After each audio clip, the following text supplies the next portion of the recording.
Now, this week, it's on to Southern California. Some of the candidates, political heavyweights, state legislators, and business leaders are gathering for the 42nd Annual American Legislative Exchange Council. So, what is ALEC and what's the goal?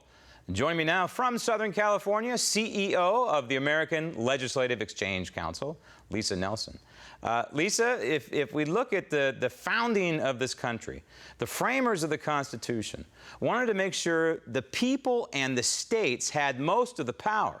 Unfortunately, now, 238 years later, it's the other way around. The federal government has most of the power. We hope to change that and be a part of that on this program. But the Ninth and the 10th Amendment clearly were established for that purpose. Is that what your organization is all about, is trying to adhere to that principle? Well, you know, we're 42 years old, as you mentioned, and the three principles we really stand by are limited government, free markets, and federalism, which is that third tenet of what you're talking about. We're focused heavily on trying to restore the balance of government back to the states, and certainly Article 5 and the Convention of States is something that we're going to be working on. Okay, so limited government. Let's start with that. What do you think you're going to be hearing from the state legislators that clearly the federal government has overstepped its bounds and they would like to pull back and retain more power?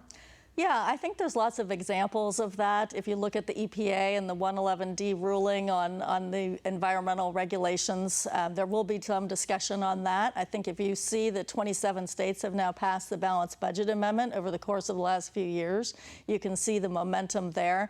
There's not one specific issue, but a holistic look at returning the balance of government back to the states. Now, you mentioned the Article 5 Convention of the States, something we've talked about on this program a lot, and we will continue to, because we look at that as the constitutional method to rein in an out-of-control federal government. One of the ideas being passed around for an Article 5 and a amendment to the United States Constitution would be to repeal the 17th Amendment and put the United States Senate back in the hands of the state legislators.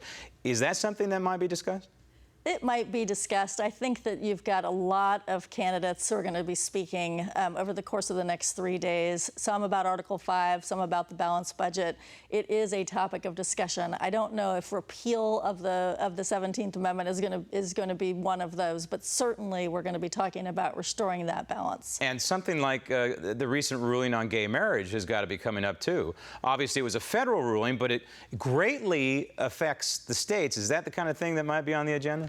I don't know if repealing the same-sex marriage or talking about that will be on the agenda, but certainly in the context of returning the balance of power, we'll be looking at all kinds of ways. You know, we focus a lot more on tax reform, budgeting mechanisms, and things like that. So we really want to focus on those issues. Okay, so this year, I would assume you move your convention around from year to year over the 41 previous gatherings, but you're in Southern California, which of course is ground zero to a lot of problems in the great state of California.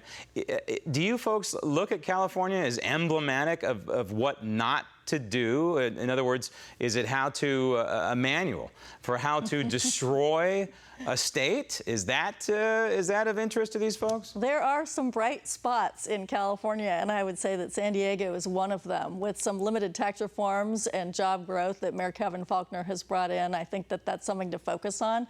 Having said that, we bring our meetings all around the country just to continue to kind of reach out to constituents, legislators, and leaders of all types. Okay, meantime, you have a few of the presidential candidates on the Republican side attending. Who are they, and why do you suppose they're participating?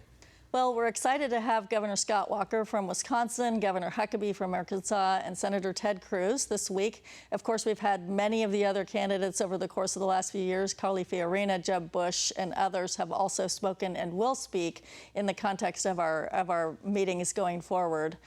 We're looking forward to hearing from all of them and to hear what they have to say. And I also see on the agenda is actor Clint Howard of Gentle Ben fame. Of course, I'm dating myself with that one. Why is Clint Howard a part of your meeting? You know, I took a look at the fact we were coming to California and wanted to do something a little bit different. I think conservatives can do a better job of reaching out to the Hollywood establishment. So I wanted to make sure that we had an opportunity to hear from him and hear what it's like to be in Los Angeles. So what do you hope to walk away with this year in terms of, your goals, other than an autograph from Clint Howard?